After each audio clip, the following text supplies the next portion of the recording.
പൂന്നെത്തി മതിറമലാനിൽ പീറ കാട്ടി അതിപനവൻ തന്റാനുഗ്രഹ കുളിർമഴ ചാറ്റി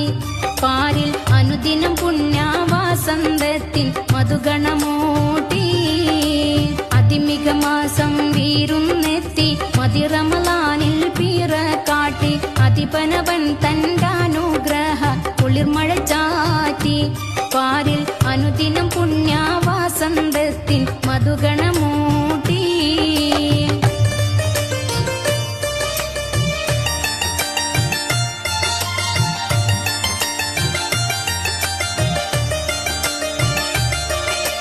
കഥയതിൻ